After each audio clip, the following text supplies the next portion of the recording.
Bagenzi abagala balojja beekuumira kusenga 5356 mbaaniriza ate nate olunaku lwaleero. Olunaku lwaleero tugenda kutunuulira ebintu by'osobola okukola oba ebintu ebisobola okuyambako nga omatira mu mukwano.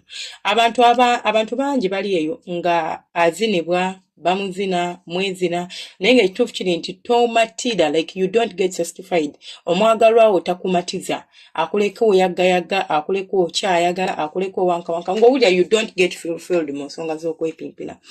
Biki by'osobola okukola improving oba okutereeza embeera eyo mu bulamu bwo? Ekisookera ddala, omuntu okukuta omukwano kyeki oba okukuta okwezina kyeki, what is satisfaction? Kyolina okusooka okwebuuza.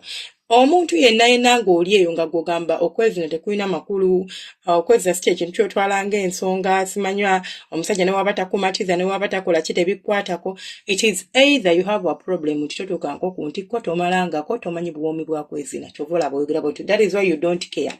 Kubanga tomanyi.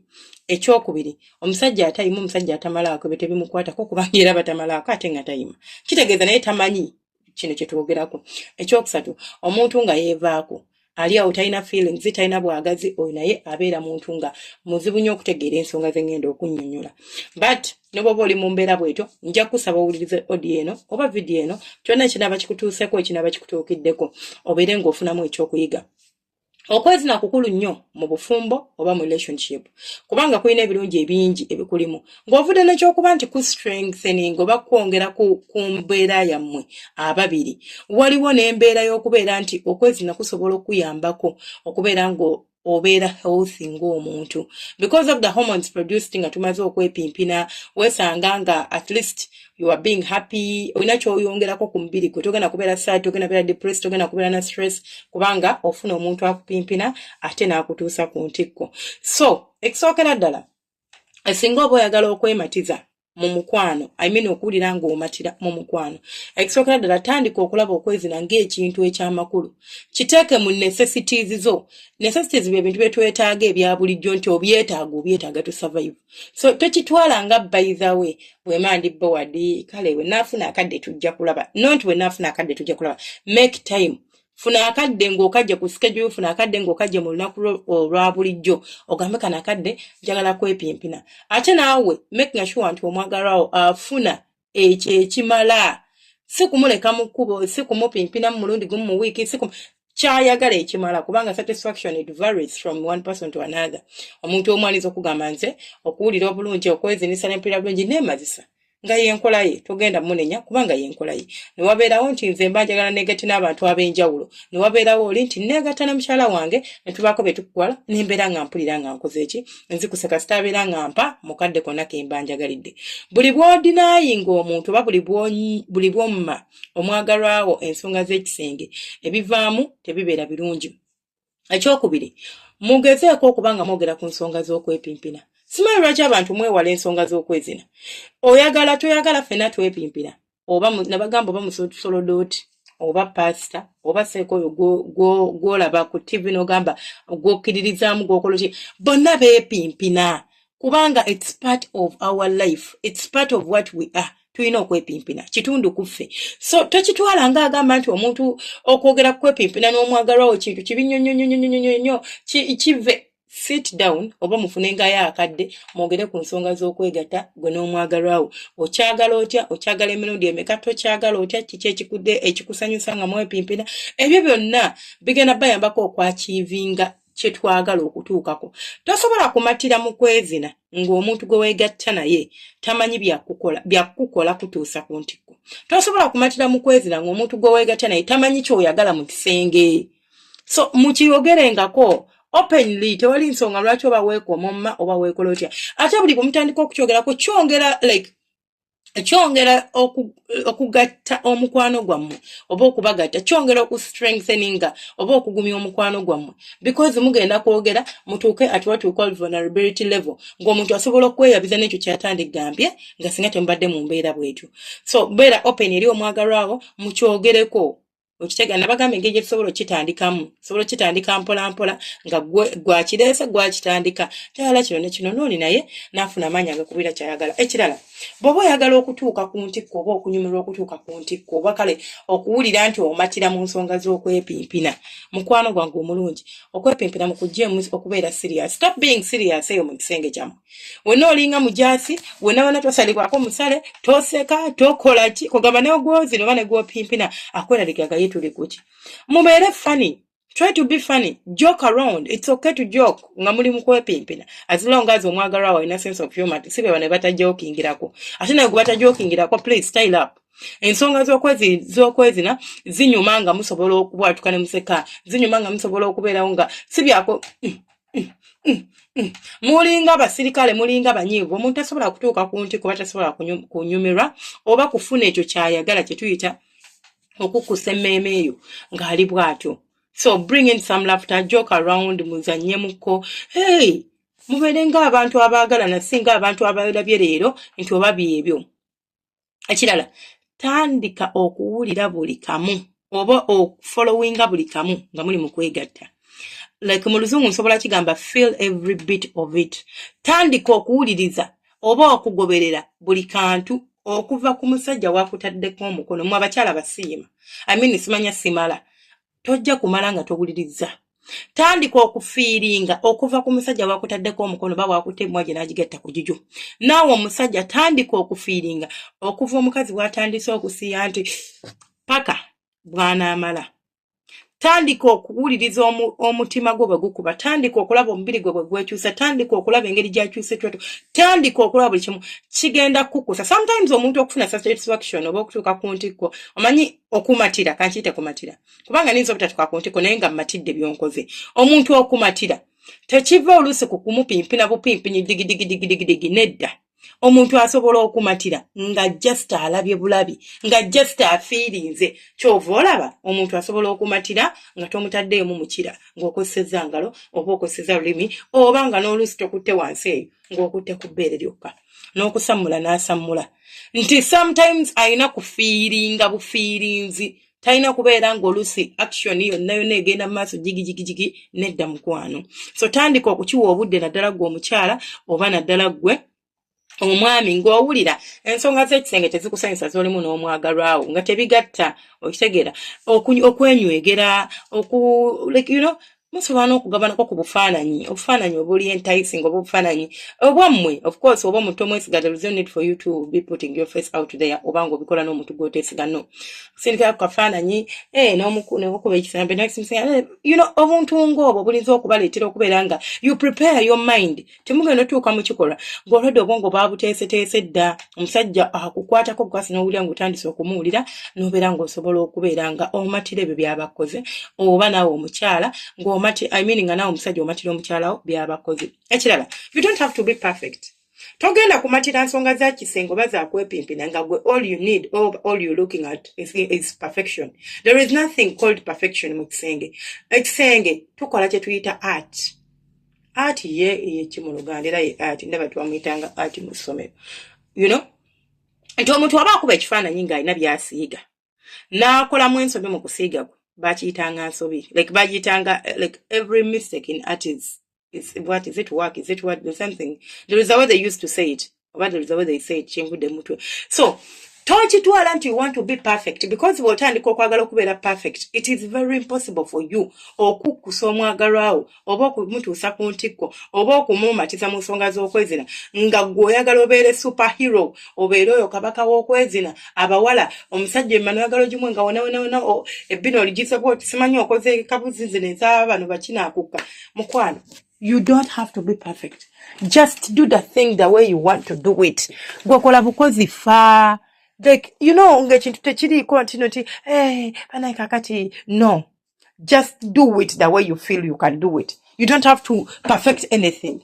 Abamu mutuuka ne ku extreme level y'okugenda okulaba kinaakuka n'ojja n'otandika okukola byonna bye walabye mu kinaakuka ng'olinga ali ku script ng'olinga ali kati yakoze bw'ati kati n'akola bw'ati kati ebbere yalikutte bw'ati kati emimwa yaginuunye bw'ati kati no, do your own thing. ebyo imperfection byokola oba ebyo ebitali bituufu byokola bebigenda okukyamula omwagalwawo gw'omuwala n'otandika okwetya kubanga oyagala okubeera perfect. You don't have to be perfect. Ebyo byokola byolaba nga tebigatta oba byolaba nga biri imperfect omwagalwawo byebigenda omukyamula era byebigenda omuletera okubeera nga asiima oba nga amatira mu nsonga z'okwezina. Tandika okubeera nga tobeera so tight. Tandika okubeera nga oluzeninga up. Ate tandika okubeera nga oli relaxed. Don't be tensed up when oli awo ate wakino nekikola ntya oba no. Omubiri gwo guleke gubeere nga gunyumirwa ate gubeere nga kukola kye gulina okukola kye okwagala. Ekirala always and always mugezeeko okubeera nga mu maintaininga kye tuyita physical affection.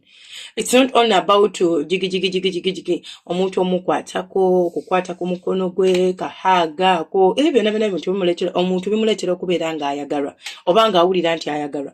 Omuntu okumumatiza mu nsonga z'okwepimpina togenda mumatiza nga tomuwangako haaga bukyanga mubaawo, tomunywegerangako yadde ku nsingo, tomukwatangako yadde namuba mutambula. Waliwo abantu bosanga nga bafumbo mu mazima nga baba batambula mu kkubo omu ayita eri omulala n'ayita eno mbu baagala kwematiza mu kitanda. How? Muno mukwateko ku mukono. Show them that affection physically. You don't have to show them affection mu kitanda kyokka. Mukwateko ku mukono namba mutuddawo ku ndiro lyamwe nga mulaba TV. Mukwateko ku mukono beere yeah I'm here. Ompulira ndi wano ndi kumpi naawe. Omwagalwa awulire bulungi era abeere nga asobola okubeera nga yeeta nga mutuuka ku nsonga z'okwepimpina amatira buli kyokola kubanga omuntu ng'akwagala era ng'akunyumira. Trust me or not, buli kyomukola mu kitanda, buli kyomukola mu kisenge kimunyumira era kimumatiza. Oba omalako batumalaako ajja kumatira. Okitegeera. Ekirala mubeere open. Abantu abamu you don't want to be vulnerable eri abaagalwa abamu. Toyagala kumulaga nti noti nawe olina weak spots zo. Oyagala kwefuula komando. Oyagala kwefuula nti gwe oli bwakabi, gwe simanya nti gwe tomenyeka mu maaso ga mukazi, nze sisobola kaaba, sisobola kubeera nti be vulnerable. Leka naye amanye nti toli kiti. Toli kyuma naddala abasajja mwe abasinga okubeera mu mbeera eno. Be open. Oyina obuzibu bwonna bw'olabye ku mubiri gwe obuli okubazalwe nga talk about it with your partner.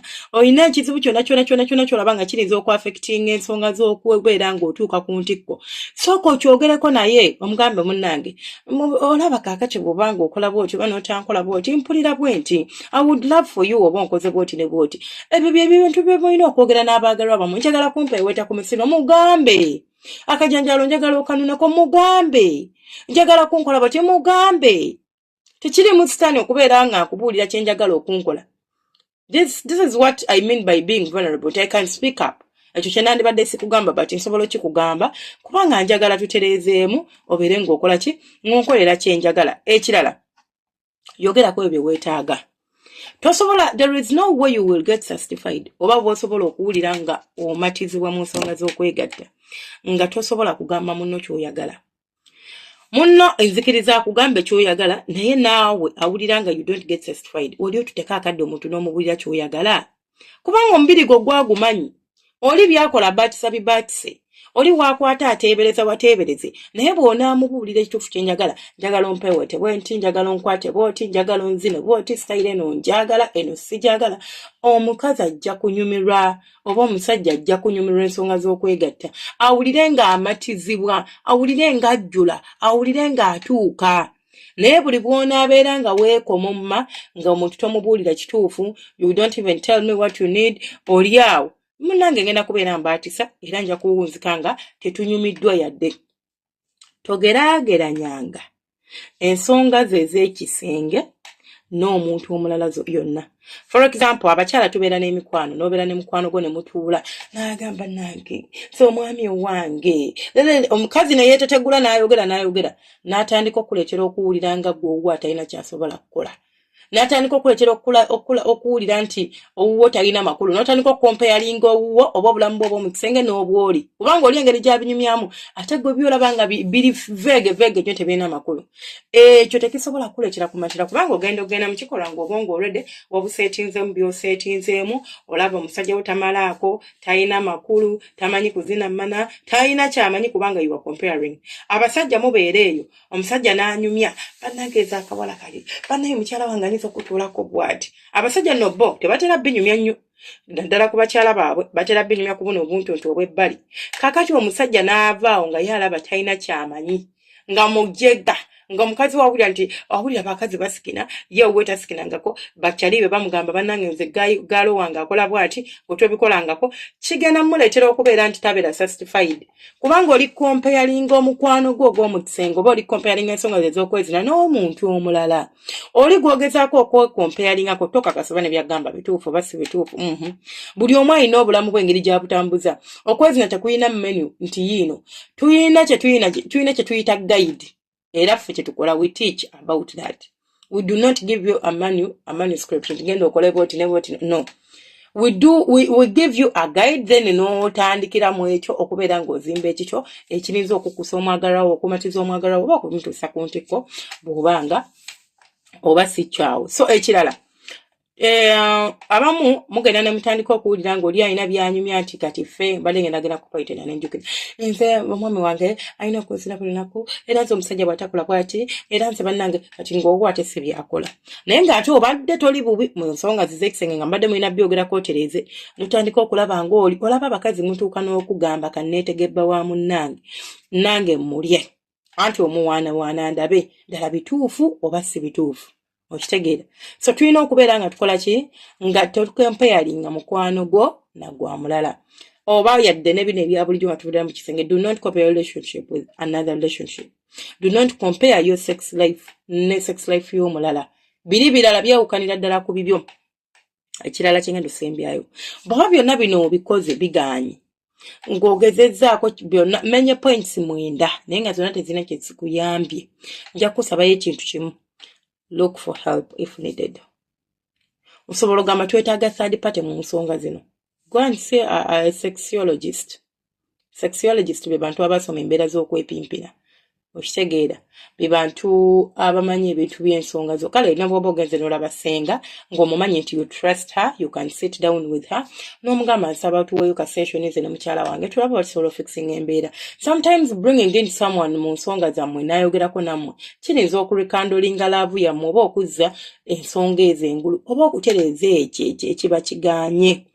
Kale munzikirize nkome wano Mukama abankuumire abanjagalire mubeere bulungi temujjanga okwo mbagala nnyo bantu bange abasharing nga mukola kya ttendo abalikinga simanyi kyakubawa ate gwa commenting bannange gwasinga bannange tuba ne live yaffe ebeerayo ssaawa 2 oba ssaawa 3 ez'e Uganda ekiro buli lunaku tubeera ne live stream then ne tubeera ne live sometimes ekyo ngambi sometimes cause oluusi ebeerawo emisana Saturday ebeerawo sure then ku Sunday misana sometimes tebeerawo oluusi ebeerawo so like that Omukama abanjagalire abankuumire temujjanga okwo mbagala nnyo bantu bange mubeere bulungi mwera basaba Allah abampeera ebisinga obulungi abawa amaka amalungi abawa abaagalwa abalungi abawa abantu abanaabategeera ate era abanaabawa ebitiibwa omuntu anaakwenyumirizaamu anaagamba nti yooyo owange gwenjagala sajja ogamba ali awo wali abanja awo abadde awo ng'akulaba naye ng'agamba abadde awo abo babagalira mu nzikiza abataagala kubalaga mu bantu abo bataase mubeere bulungi mweraba.